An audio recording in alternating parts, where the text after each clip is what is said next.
It's the week ending Saturday, the 26th of September, and this is The Week Unwrapped. Over the past 7 days, we've seen a 10 p.m. curfew imposed on bars and restaurants in England, a battle to nominate a successor to Supreme Court Judge Ruth Bader Ginsburg, and a socially distanced 72nd edition of the Primetime Emmy Awards. But we're here to bring you some stories that passed under the radar this week. Big news, not making headlines right now, but with repercussions for all our lives. I'm Ollie Mann, and let's unwrap the week. And joining me today from the week's digital team is Kari Wilkin and Joe Evans. And from Money Week, get your pens and paper ready, it's Mr. John Stepek. Kari, you are starting the show this week. What do you think this week should be remembered for? Do pregnant women need nannying? Things such as not being able to have visitors, and I know that the hospitals are overrun and short-staffed, obviously, because they're trying to deal with everything that is going on. And there's not a lot they can do, but you don't know how that's going to affect when you go into labour, whether you'll get attention. I know people that are having inductions, they're being cancelled or put back or delayed. And so you just kind of going into the unknown, really. Mum-to-be Chelsea Best talking to ITV's Anglia News. What's the story? Well, this woman was actually speaking just before the lockdown back in March, but there's actually been a spate of reports recently about how women and mothers in particular are having an especially hard time during the COVID pandemic. There was a survey out this week that revealed that of 550 pregnant women questioned by the Make Birth Better campaign group, 9 in 10's birth choices had basically been derailed as a result of their pandemic. Many unable to have partners present. In fact, more than 1 in 10 women gave birth alone during lockdown. Others report having less access or less choices about pain relief and less mental health support as well. Some hospitals, under the current rules, partners are only allowed to be with the mother when she's 4 centimetres dilated or more, and they're not allowed to be there for the start of an induction or for the pre-operation prep for a C-section. Now, obviously, hospitals are high-risk areas, and you can understand all of the rationale behind these rules. On the other hand, as many people have pointed out, if you give birth in a pub, you're sorted. You can have as many people around you as you want. John, for dads as well, being at the scan, being at the prenatal appointments, never mind the birth itself, that is one of the ways you connect with your child before he or she is born, isn't it? You're not carrying the baby, and a way to connect with the baby, it was a really revelatory moment for me, was that first scan when I first saw my son on the screen. That's an important connection between dads and kids that's being lost as well. Yeah, I think that's really important, and I struggle a bit with this idea that they can't manage around it, because most pregnancies, towards the end of the 9 months, obviously things get pretty hairy and you don't know when the baby's going to come. If you really wanted to, or if they wanted to organise it, everyone could have tests into the kind of like 8th month. There's lots of ways that you could work around this. And to be honest, I do think the idea a woman who wants her partner or someone else to be there not being able to have that is kind of barbaric. We should be able to work around this stuff, especially whenever you look at the age groups that are actually at risk. We're not talking about the Black Death here. COVID is serious, but there should be ways to make exceptions, and I think that maternity is very much an exception. Yeah, there are actually plenty of campaign groups who think maternity should be accepted from COVID regulations. In fact, there was, at the beginning of this month, there was an online campaign launched, #ButNotMaternity, which was launched by the Birth Bliss Academy, which, as far as I'm aware, trains doulas who are like more holistic midwives. And they sent an open letter to the Chief Medical Officer for England, Chris Whitey, Health Secretary Matt Hancock, and NHS England, demanding that COVID rules surrounding birth be altered. And there's a separate online petition asking for similar things. The last time I checked, it was nearing 500,000 signatures. So there's clearly a lot of anger about this. Joe, we're also talking about maternity and thinking about successful births, but obviously some births go wrong, and that would be even more traumatic for someone who's giving birth alone. That's quite right. And actually one of the worst elements, I think, of this is actually when you look at the kind of people that Make Birth Better were surveying, it's the people that were so dependent on mental health support that I think is really frightening. Half of those that were dependent on support from a specialist mental health midwife had that service stopped. And then the wider group were saying that they were feeling terrified and frightened of giving birth in a hospital during the middle of a pandemic. And as John says, that does seem unnecessarily barbaric to put people through an incredibly stressful situation alone when, as you say, the age demographic doesn't necessarily mean that they'll be in a risk group.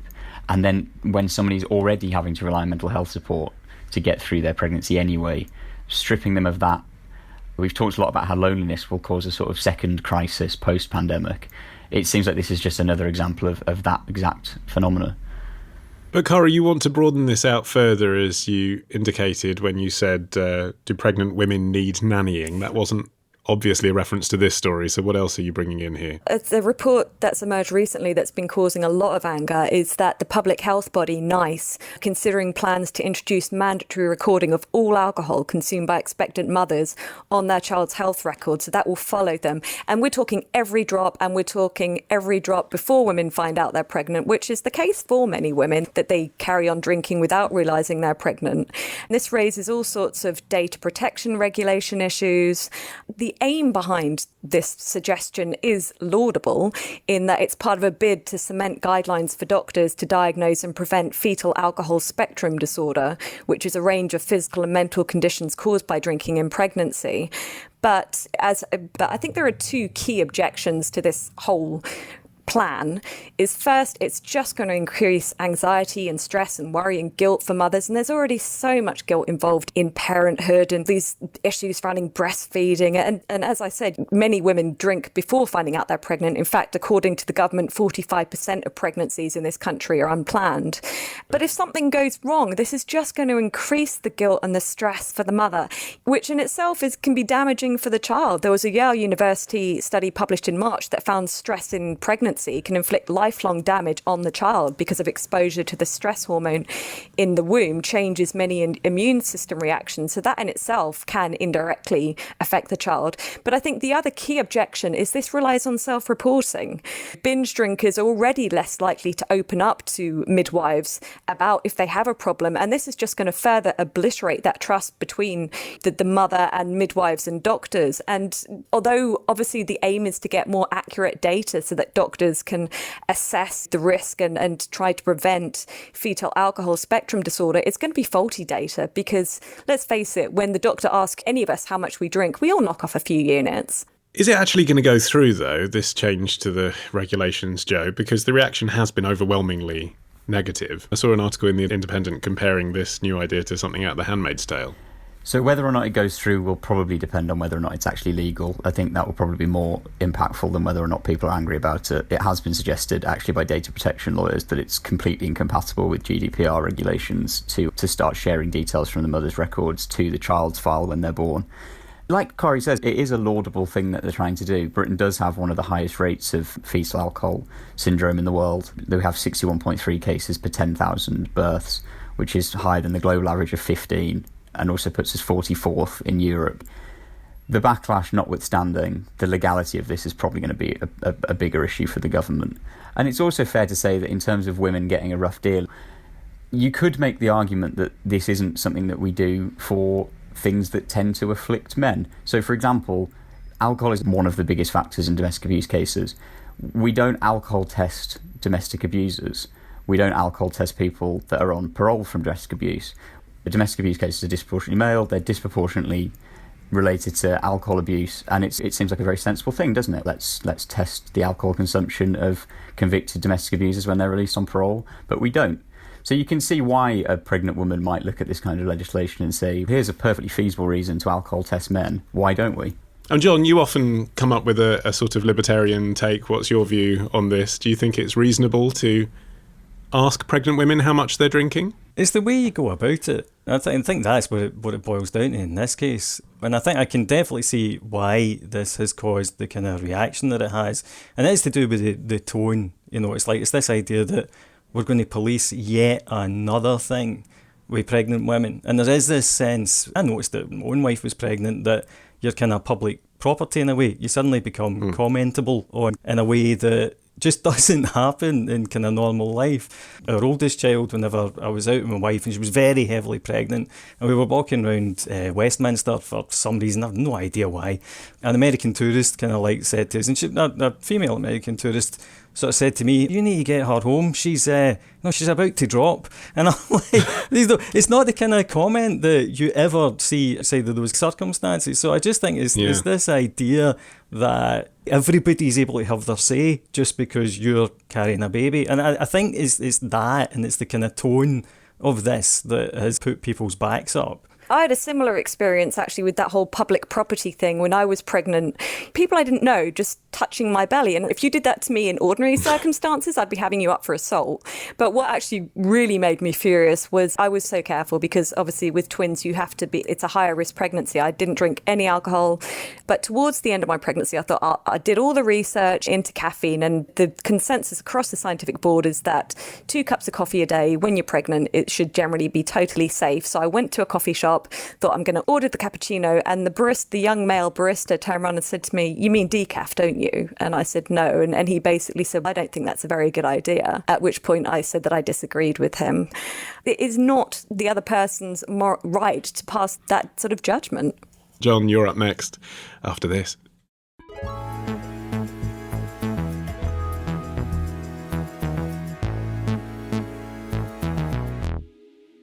OK, John, what do you think this week should be remembered for? The electric vehicle revolution kicked into gear.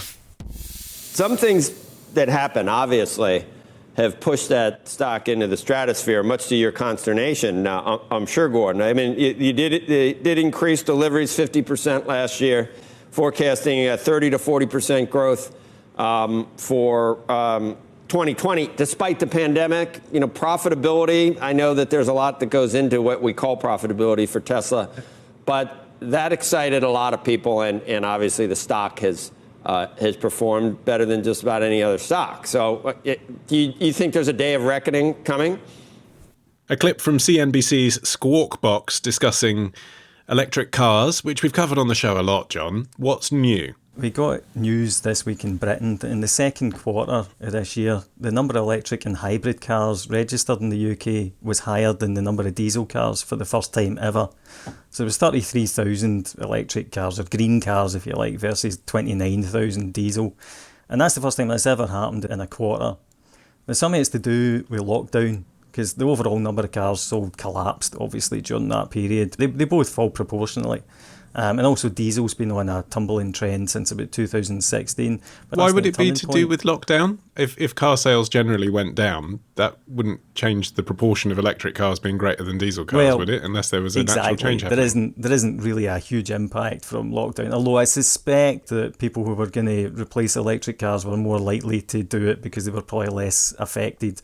But that's a slightly different issue. It's true. Because they're more expensive. Exactly. Diesel cars have been in a collapsing trend in any case, but this is the first time that this has happened. And it's clear, basically, that investors are getting increasingly excited about the whole thing. OK, but again, that's just telling us that electric cars are on the up. They're the next big thing. We have discussed that a lot. What's new? The new thing, I would say, we're en route to this being, I think, the kind of next big investment bubble. People are starting to talk about this an awful lot, because Tesla's share price has quadrupled in the past year, even though it's been up and down a lot. We've seen a lot of other electric vehicle companies launch. And the thing is, people have this very negative view of bubbles. And it's understandable, because the bubble that looms largest in our minds is, wait for it, the 2008 financial crash. But the thing is, bubbles can actually be good things. And in this case, I actually think that the electrical vehicle bubble is going to be positive for us. How is a bubble a good thing? We think about the dot-com bubble, for example. So in the late 1990s, everything to do with the internet rocketed higher. You had stocks trading on ridiculous valuations, people making what seemed like insane predictions for the future. And people lost a lot of money. They did. You know, lots of kind of like dot-com stocks went bust. People get very excited, watched all their money go up, and then get absolutely trashed on the way down. However, it's that level of excitement and investment that enables you to actually build the infrastructure that then lays the kind of the foundations for the future that seems so outlandish at the time.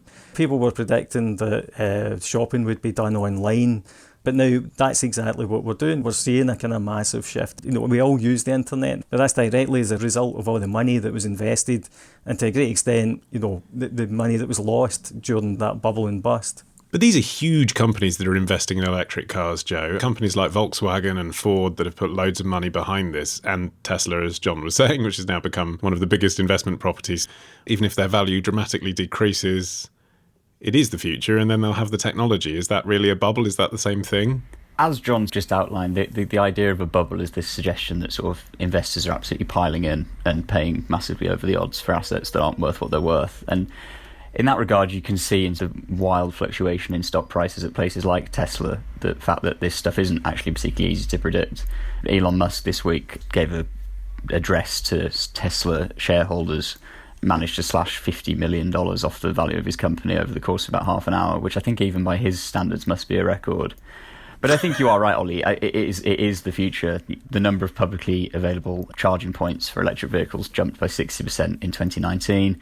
And basically any polling of people that are considering buying cars in the next 5 years says that quite a large percentage of them, it varies quite widely between sort of 20 and 45%, but are considering buying an electric car. I think because they recognise it's the future. Lots of people, I think, have been stung by diesel emission scandals like the Volkswagen emission scandal. It's the future that's become unavoidable. Kari, what are the events that you think might cause the bubble to burst? People being a bit more wise about the environmental impact might come into play, because people buy electric cars because they think they're polluting less locally. But obviously you are outsourcing the energy to somewhere else, which may be burning fossil fuels. There's the energy involved in production. Then you have to dispose of an unrecyclable battery. So yeah, if people become more aware of that stuff, might there even be an anti-green movement around it? I only see demand for EVs increasing, frankly. I do think it's a growth area, and it's in such early days, the development, that you would hope that the manufacturers would find greener ways to source materials and that sort of thing. I think what could certainly damage the bubble, if not burst it, is the many frauds or borderline frauds that this huge investment can attract. There are so many emerging EV companies in Silicon Valley that are raising money by floating companies. These investors, they're not just the big boys in the market. We're talking about armchair investors who can't stand to lose this sort of money that is inevitably going to be lost by some people who are gambling on the whole market. And there's a wonderful story about Nikola Yes. this week. Tell us about them. They're an electric truck company, right? Yes. So this week, the chair and founder, Trevor Milton, resigned, and the shares have plummeted, although we're still talking huge amounts of money. And Milton resigned following reports last week that a probe had been launched by the US Securities and Exchange Commission. And they're alleging, and this is in response to allegations made by an investment firm called Hindenburg Research, that Milton in particular engaged what they called lies and deception when showing off electric vehicle tech to investors. There's one brilliant example of a 2018 promo video that gave the impression that a prototype truck, that's what this Nikola make, they make an electric truck version of Tesla, that it could be driven, when in fact what they'd actually done was towed it up a hill and just left it to roll down.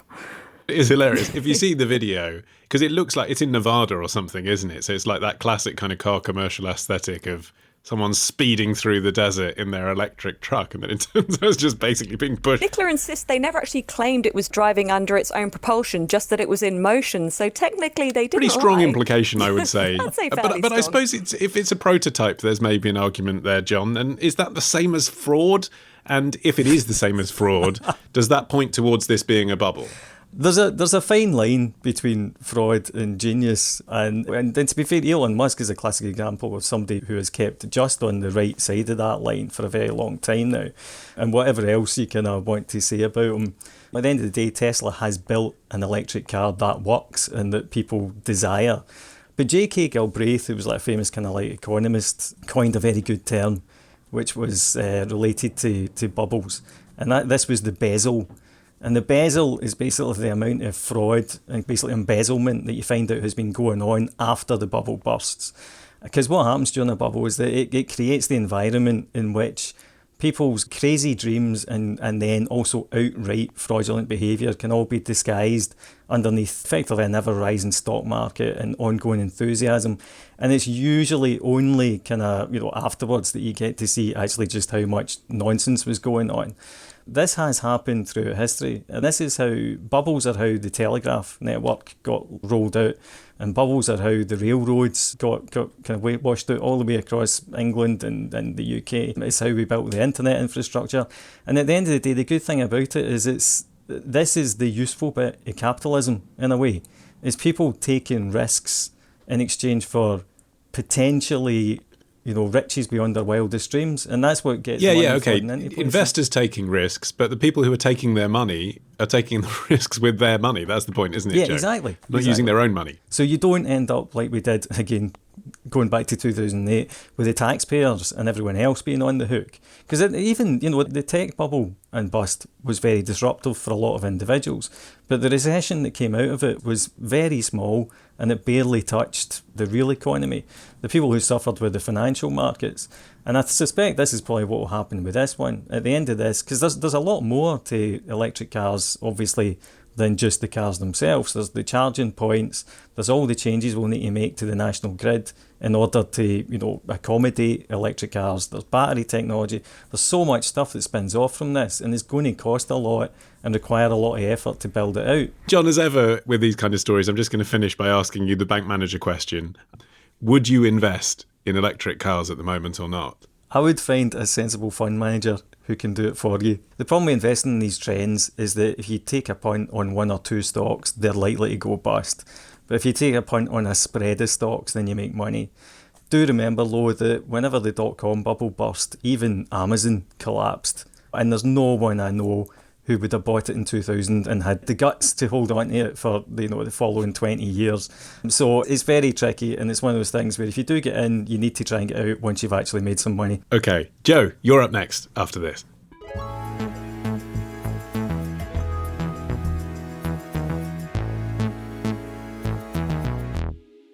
Okay, Joe, you are finishing the show this week. What do you think this week will be remembered for? Is this the week Britain's Secret Service was handed a licence to kill? MI6 will use any tool in its arsenal, including blackmail and bribery, to persuade foreign agents to betray their country and hand over top-secret information. This is what happens in this sort of business, and there was a great skill there. I mean, you have to talent spot the people in the first place. You have to spot them, see their potential, and then bring them under control. Today, MI6 finds itself with a wider mission: preventing cyber attacks on government organizations, stopping the spread of nuclear, chemical, and biological weapons, as well as fighting terrorism. A clip from the History of Secret Intelligence Service MI6 from the Heroes Soft Law Rescue Intel YouTube channel. Joe, what is the story? So, undercover spies operating on behalf of the British state could be given an effective licence to kill under laws that are actually being debated as we record. The legislation will essentially allow organisations such as MI5, which is our domestic intelligence service, to carry out what is defined as necessary and proportionate illegal offences. It's quite unclear what exactly that means, but essentially it follows a really long-standing dispute over the battle for whether or not secret services should be able to break the law while conducting operations. So, hold on. I thought they could do this already. I always thought the licence to kill thing was real. Are you saying James Bond is fake news? I'm saying that elements of James Bond may in fact not represent reality. Sorry to... So are there not Secret Service agents now with permission to do that? Or is it just that the law turns the other way and they're clarifying it? So it's quite complicated, but essentially MI6 is covered under a thing called Section 7 of the 1994 Intelligence Services Act, which is named like that because what's in it is actually quite spicy, and I'd imagine they wouldn't want people to read it. Essentially, it offers protection to spies that are involved in bugging or bribery or more serious things like murder, kidnap or torture, as long as their actions have been authorised by a Secretary of State. So that means that you can do these things in a foreign country if you have it in writing. If you've got a note from the doctor. A note from the teacher to torture someone. I don't know why I'm laughing. It's horrendous. Yeah. Yes, it is. But you're right when you use the word spicy. It is. We've been programmed to find this stuff glamorous and interesting. It's James Bond's fault, isn't it? The things that they're doing remain illegal in both the country they're being done in and our country, obviously. But with the authorisation of a Secretary of State, you can get away with it. The number of requests for this kind of thing grew incredibly rapidly after 9/11, and there was 500 requests signed off by Secretaries of State in 2009. But then it basically got propelled rather into the public consciousness in 2012 in relation to 2 Libyan dissidents that were abducted and taken to Tripoli. The case basically was discovered because a human rights researcher found a huge batch of documents in an abandoned Libyan government building. And essentially what it showed was that the abductions of these 2 dissidents were plotted with the help of MI6. It was part of an agreement between Gaddafi and the UK and US. And essentially what happened was these 2 guys were kidnapped, tortured, with the knowledge of MI6. This wasn't ever actually denied by anybody on Whitehall. They immediately reverted to Section 7 of this law that covers MI6 operatives to do this stuff abroad and said that it had been signed off by ministers, so it was fine. But the point of being undercover, Kari, is that you don't blow your cover. There are crimes that, if you didn't go along with them, even if you don't perpetrate them personally, if you're there, if you're a bystander, if you didn't go along with them, it would be obvious you'd be exposed as a mole working for the government. That would defeat the whole purpose of having a secret service. Yeah, this new law that's just going before Parliament, this is actually aiming to cement a rule in law, a ruling that was made last December by the High Court Investigatory Powers Tribunal, which basically rules on legal cases about surveillance powers in the British spy agencies. And this tribunal ruled that MI5 spies can kill in the line of duty without being prosecuted if they can persuade the authorities that it's been done in the public interest. The tribunal said that MI5 has the power to break the law, though not to award itself immunity, which seems to be a matter of semantics to me, but whatever. But the lawyers representing the government argued that it was impossible for MI5 to operate without covert sources going undercover in terrorist or other extreme groups. And obviously that could involve committing murder or kidnap or torture or other serious crimes to maintain their cover. And in fact, MI5 has previously refused to say which crimes are allowed under its internal guidelines called the Third Direction, because to do so would give these terrorist groups information that they could then use to test people they suspect of being agents. So impossible to run the Secret Service, John, but also probably going against British law and the European Convention on Human Rights. We're back to breaking the law in a limited and specific way, aren't we? Yeah, my problem with this is the moral hazard idea. So I can see that there's maybe situations where spies or undercover officers or whatever might need to be able to act in ethically dubious or downright illegal ways. That's pretty clear. And I can see why there might be a desire to kind of codify that formally, partly to protect people from future prosecution. The problem with that is that you go from, at least with the current system, where it's not really black and white. You're allowed to do stuff as long as you think you'll be able to justify it after the fact. That kind of puts the onus on the individual in the situation to think about what they're doing.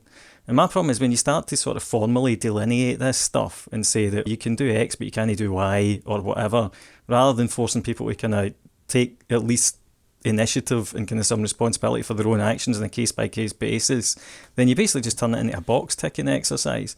And suddenly it's like, I shot the guy, but I filled in my form first. Did you not get it? That kind of thing where you kind of remove the onus from... You turn it into a bureaucracy almost. It is hard, Joe, isn't it, to imagine the peril and the difficulty of some of these situations that people find themselves in and have to respond spontaneously. And the public often, for example, support soldiers that are getting dragged through the courts at the moment for behaviour on the battlefield that in the cold light of day decades later is deemed illegal. The public understand that in that situation, broadly, they might have done the same thing. Do you think the sympathy's there for Secret Service agents too? I think you're probably quite right, and I think actually a lot of the problem with this is that we don't necessarily like to know the kind of things that are done in the name of protecting the British state, and I think people have a kind of out of sight, out of mind attitude to it. It's interesting you raised the example of people's sympathies with soldiers. This whole dispute over what the sort of legal reach of MI5 is grew out of a dispute over the killing of a lawyer in Belfast in the late 80s, who was sitting at home having dinner with his family when 2 loyalist paramilitaries burst in and killed him. I think what Kari said really does get to the nub of this, though. The reason that human rights groups are so frustrated and angry over this is because the Section 7 legislation I've just outlined covers MI6, which is our foreign intelligence agency. Now, whether or not you think that our foreign intelligence agencies should operate any differently in foreign countries to MI5 is possibly a separate debate. But MI5 is our domestic agency. A license to kill for a domestic intelligence agency means that what you're saying is that agency could, in theory, murder somebody on British soil, and that would now be codified as legal. Whether or not they will is a completely different question. The best guess at when the last MI6 sanctioned assassination took place was the early 60s, so it's not like MI6 are going around knocking people off regularly, or at least that we know of. But we do know, for example, that MI5 in the 1940s, even beyond the end of the Second World War, ran a torture site in London, in a Victorian house in Kensington. It became known as the London Cage, and SS personnel and Nazis were tortured before the Nuremberg trials. We know this took place in London, so we know that our domestic intelligence services have a track record of that kind of abuse of power or realpolitik intelligence activity, and codifying that legally, I can completely understand why human rights groups are so concerned about it. The domestic terrorism scenario, Kari, it's quite likely, isn't it, that a potential perpetrator walking down the street with a bomb strapped to their back is a British citizen. So it's not really a surprise that MI5 might be involved in that and might want the same ability that MI6 would have if it was a foreign operative. Yeah, I have to say my overall reaction is that this is a very bad idea. But if you do want to look at the possible positives of offering this sort of, I don't want to say immunity because the lawyers are steering clear of that word, but offering these protections. MI5 says the agency, its agents and police have foiled a total of 27 Islamic and right-wing attacks since 2017, often using undercover spies. Now, obviously, if I was a relative of someone who was killed in one of those attacks because these operations didn't go ahead, then obviously, yeah, I would be you'd say for the greater good, a few people have to die to protect the masses. On the other hand, if I was a family member of, for example, this Northern Irish lawyer, Pat Finnegan, I imagine I'd feel very much the other way.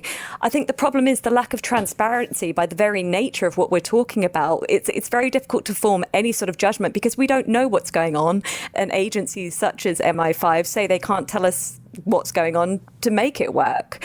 Whereas human rights groups, they say, look, if you're going to have this new bill, this new law, they want to set clear limits. Whereas the bill is going before Parliament right now, but it wasn't actually expected to explicitly rule out any crimes for the aforementioned reason of it could be used to test by terrorists, to test suspected informers. But it's just this whole lack of transparency that it's very worrying to say, yes, we're going to give them these protections, but we won't say exactly for what. Joe, even if your instinctive reaction listening to this story is that some of the human rights organisations that are campaigning on this are getting involved in a situation that, they can't understand because they don't know all the details, the fact that they are getting involved does lead to greater transparency and a discussion about it, which probably is beneficial. No, I think that's certainly the case. The thing that I'm reminded of when I start thinking about this story is, I don't know whether anybody watched the BBC documentary Once Upon a Time in Iraq, but there was a guy in that documentary that was a forward scout for the invading American army. Essentially, he was the first man into Baghdad. And I was looking at Twitter as he was talking about having shot his way through Saddam Hussein's forces and basically anybody that got in the way of the Americans on the way to Baghdad. And the reaction on Twitter was absolute horror and revulsion at this guy. And I felt quite sympathetic for him, really, because he was clearly a man that had entered the US Army at 16 and had become a trained killer. And what was making people uncomfortable was the fact that they were having to look in the eye this man who does horrendous things to keep them safe. And I think the truth is about these laws is that it's the same thing again, that we'd really rather not know. I think if the world functioned as John's just described it, where nothing MI5 or MI6 ever did leaked to the press, we'd all probably be slightly happy in our ignorance. At the same time, I'm quite glad it leaks to the press because, first of all, it makes great copy for us, but also because I think it probably does contribute to greater transparency. And we do get to talk about Licence to Kill, which is a James Bond thing. That is it for this edition of The Week Unwrapped. A big thanks to our special agents this week, Kari Wilkin, John Stepek and Joe Evans. I won't bug your house, but I will bug you to listen to the week's back catalogue. Just search for The Week Unwrapped on your podcast app of choice. We're not available in Morse code. Our music is by Tom Morby, the producer Sarah Miles at Rethink Audio, and I've been Ollie Mann. Until we meet again to Unwrap next week. Bye-bye.